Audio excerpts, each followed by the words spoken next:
Assalamualaikum dan salam sejahtera.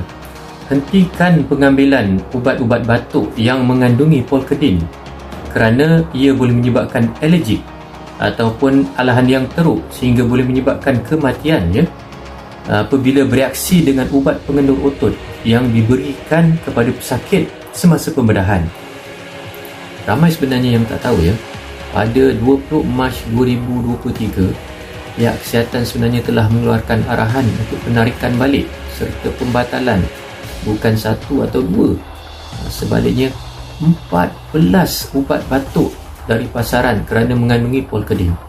Jadi saya harap ibu bapa di luar sana cakna tentang perkara ini kerana ia melibatkan nyawa, bukan sahaja nyawa anda tetapi juga melibatkan nyawa anak-anak anda serta nyawa ibu bapa anda.